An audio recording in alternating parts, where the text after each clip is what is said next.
அனைவருக்கும் வணக்கம். இன்று திருக்குறள் இந்த பகுதியில் நட்பு ஆராய்தல் என்ற அந்த பகுதியை காண்போம். நட்பு என்ற சொல் எவ்வாறு அமைந்துள்ளது என்பதை காண்போம்.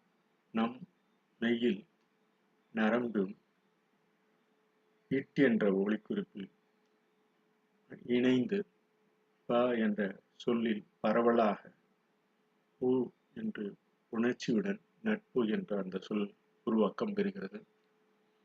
இந்த நட்பு என்ற சொல் நம் அனைவருக்கும் ஒரு நலம் பயக்கும் வகையில் அவற்றினை ஆராய்தல் என்ற பொருளில் நட்பு ஆராய்தல் என திருக்குறளில் பதிந்துள்ளார்.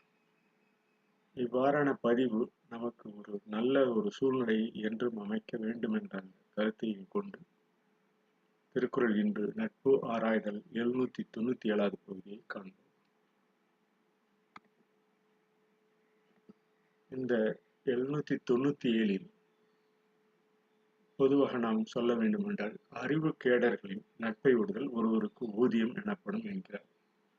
அறிவு கேடர்கள் என்பது அறிவில் ஒரு தளம் இருக்கும். அந்த நட்பை விடுதல் ஒருவருக்கு ஊதியம் எனப்படும் என்று பதிகிறார். அறிவு நிறைவு பெறாத நட்பை கைவிடுவது நற்பயன் எனலாம் என்கிறார். அறிவு ஒரு புரிதல் இல்லாத ஒரு அந்த நிலையினை கைவிடுவது நற்பயனாகும் என்கிறார். அந்த அறிவு புரிதல் ஒரு கோட்டில் அனைவருக்கும் என்றும் நிலைக்கக்கூடிய ஒன்றுதான். அந்த அறிவு நிறைவு பெறும் வரை நாம் அந்த நட்பை கைவிடுவது நற்பயனாகும். அறிவு நிறைவு பெறும் சூழல் அமையும். It is said that one's withdrawal from the friendship of fool is profitable. At the time, it is said that one's withdrawal from the friendship of fool is profitable.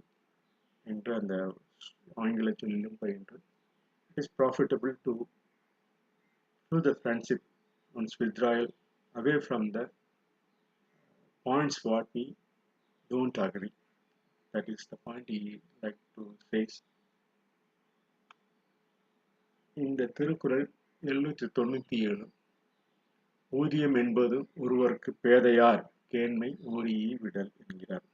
ஊதியம் என்பது ஒருவருக்கு பேதையார் கேண்மை நட்பு ஓரியை விடல். ஊதியம் என்பது ஒருவருக்கு பேதையார் கைவிடுவது அந்த அறிவில் சிறந்த அந்த பகுதிக்கு வரும் வரை இந்த பேதையாரின் இந்த சூழலை நட்பினை விடுவது ஒரு சிறந்தது என்கிறார்.